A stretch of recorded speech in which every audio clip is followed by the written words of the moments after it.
arbitrary arrest and detention, media crackdown, political assassinations, election violence, police brutality, gender violence, alienations, political prisoners. These are among the many violations Kenya Human Rights Commission has been dealing with in the last 25 years. But today, as Kenya Human Rights Commission, KHRC celebrates the many successes and many firsts, it is not lost to them that the journey is still on for a free Kenya that not only cares for human rights but also democratic values, human dignity and social justice.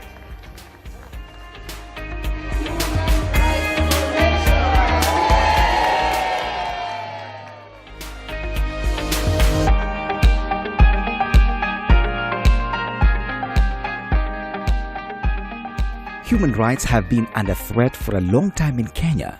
The past regimes never allowed any dissenting voice, and the government and security forces regularly subjected opposition leaders and pro-democracy activists to arbitrary arrest, detention without trial, abuse in custody, and deadly force.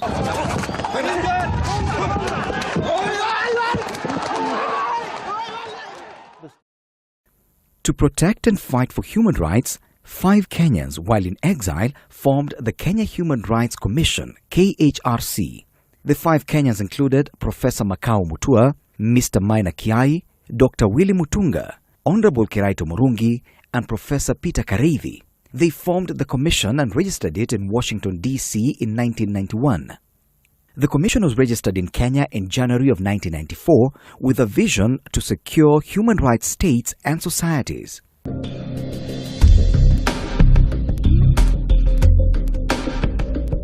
We registered the organization in 1992 in Washington, D.C., and we asked Maina to come home.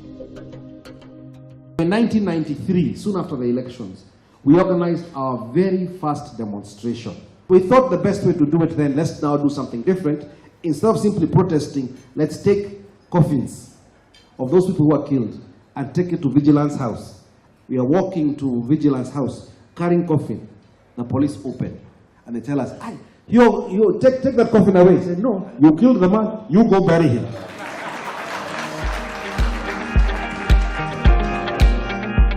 That particular moment and subsequent moments where there were public confrontations with the state really became our birth certificate as an organization and defined us in the mind of the public as an organization that was not afraid to confront authority. Between 1992 and 1997, KHRC focused on monitoring, documenting and publicizing human rights violations. It applied a direct attack on political despotism. Through direct action, protests and support to victims and survivors of violations, the organization established itself as an advocate for civil and political rights in Kenya by linking human rights struggles with the need for reforms in political leadership and institutions and better governance.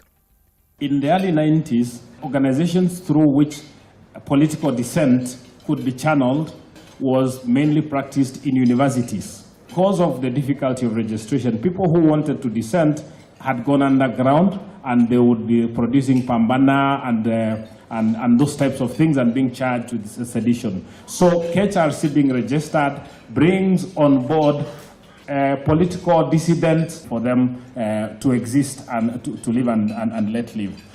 From 1998 to 2003, KHRC expanded its advocacy strategy to include social and economic rights in order to change economic despotism.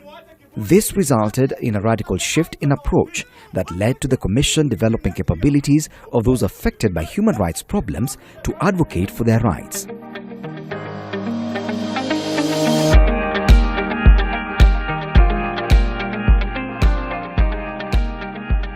Dynamics changed. The advocacy was no longer a question of just protesting.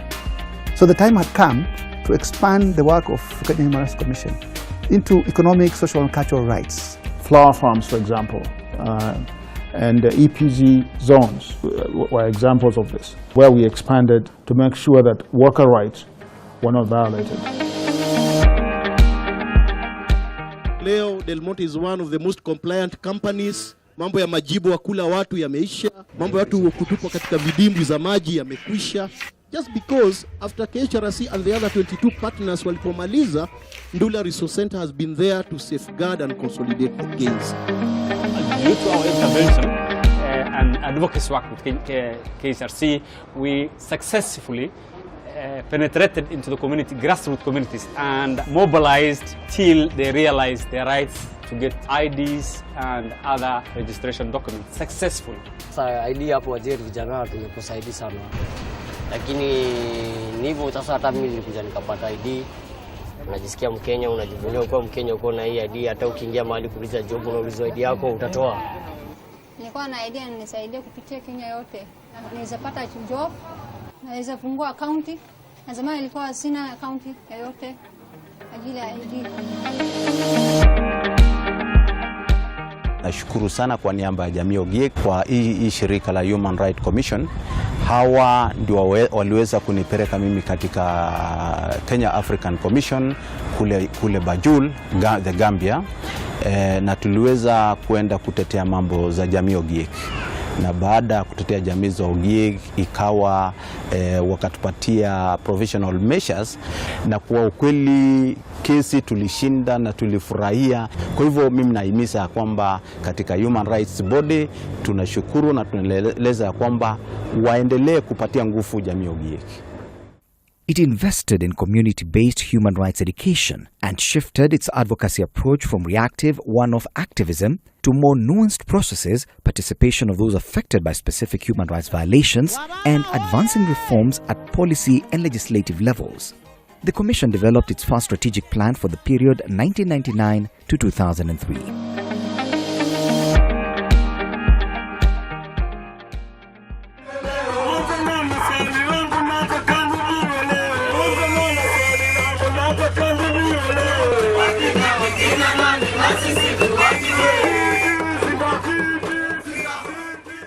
If you can lead us to the president so that the group presents its problem, that will be the end of the problem. Salamu alaikum. Nimetumwa na rais nije niwachukue nipeleke nyinyi State House. Yangu ni kuomba radhi kwa sababu imechukua muda mrefu ndio tufike kiwango cha kuwatendea haki kama Wakenya wenzenu. Na tungependa leo hii iwe ndio mwisho wa kusema ya kwamba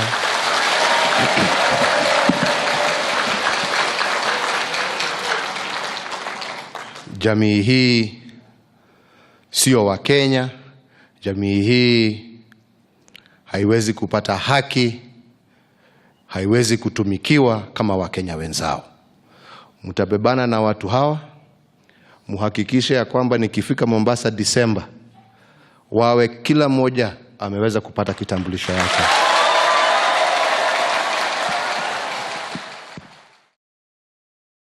Ningependa kushukuru uongozi wote wa Kenya Human Rights kwa kazi kubwa wanazozifanya na wanaendelea kuzifanya katika kutetea haki za binadamu. I think the one struggle that defines us completely as an organization is the struggle for a new constitution. You know, we began talking about a new constitution for Kenya as an imperative almost immediately after our formation. The constitution became really the battleground for these changes, and we said, you know, let's agitate for a new constitution which would upguard multipartism.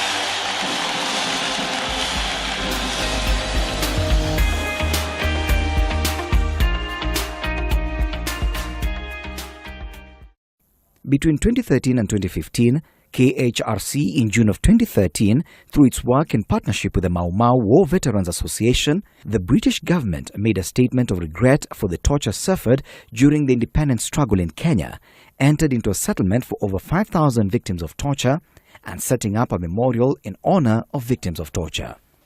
Many thousands of Mau Mau members were killed.